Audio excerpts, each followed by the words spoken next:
been a long journey, I guess I'll say. And all that I've ever tried to do is understand that phenomenon. So I got into UFOs 30 years ago as basically a puzzle, as a riddle. And for me, the riddle was, if our government says that there's nothing to this, why are there these declassified government documents that seem to say otherwise? And I thought, well, there's a discrepancy here. And so that's what got me in. And I love a good puzzle. That's really what my most fun thing is, like figuring things out. Yeah. But what that means essentially is having understanding of what this is. And it's very easy once you start getting into something like UFOs to realize this is a deep, deep ocean. This isn't just who's flying these mechanical objects. That's a big part of it. And we do need to understand that and everything about them. But it turns out the everything about them part takes you into consciousness. Yes. Like yes. it does. I mean, it's just one thing. Like you have all of these people have had experiences, who've had some alleged communication with other beings. Okay. You can say it's alleged, but the fact is there's so many of them and there's such a consistency overall. There's variations, yeah, but there's a lot of consistency. And one of them is telepathic communication. And, you know, I could take the role of a highly skeptical scientist and say, well, this does not fit my worldview and it doesn't satisfy my criterion for a proper experiment. Therefore, I'm going to discard it. That's what a lot of them do. But what if you're dealing with a phenomenon that's just a little bit more difficult, a little bit more advanced, and furthermore comes from an intelligence that's beyond us? Mm-hmm. Are we really going to be in a position to take all of our tools of observation and analysis? Are we really going to be able to understand that on their level? Insofar as, like, what if they, they're just operating on this level and we're not there? So I think we'd be very foolish to discard this information that many, many people are getting. Mm-hmm. And I can't say that we know for a fact that all of those communications people are having are accurate or true.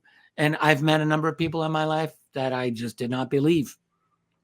But I've met other people where I not only believed them, but I think that they were, very accurate in what they said. And it's a judgment call, I admit, but what else do we have? I feel when you're dealing with a very difficult subject, which this is, let's get our information from where we can get it. So anyway, to answer your question, what we have learned when a human being has a telepathic or an apparent telepathic connection with another alien being, that says several things. One is that it says something about them.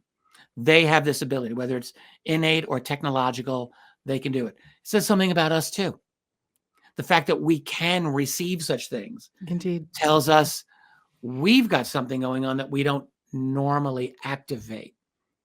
And so that's worth knowing. We should know about that.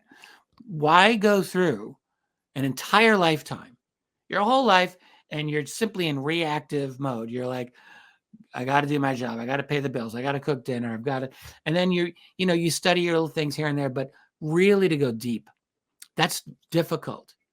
And hey, we all have an opportunity to go deep into some of these issues. And for me, it's just what a waste it would be not to continue asking these questions. Like, what are we? What is this time that we find ourselves in? I don't know if I'm sure I will never get to the core of all of the answers that I want, but I may get a couple. I may glean a few. And it's really the rewarding thing is the journey itself. That is actually a scary thing. I don't think any of us likes that feeling of kind of like floating without having our feet on some kind of ground. Like, what is reality? It's not comfortable. When I first started getting into the UFO topic about 30 years ago, it was fascinating, but it was very unsettling for me for at least a while. Because I had gone through a certain portion of my life thinking this is how the world is. And then suddenly I'm getting all this information, a lot of it historical. And I then, as now, wanted to be an expert in certain areas of history. And I had to modify long-standing beliefs that I had already developed Mm-hmm. about what the nature of American history or world history was. That was very uncomfortable for me. I didn't like to do that, but for whatever reason I did. But it's that feeling of free floating. Like I think this is why people argue about politics and religion all the time. They're foundational things on which we get psychological solidity from, and we don't like our world getting messed around like that. If you enjoyed this clip and would like to dive into the full episode, then simply click the link below.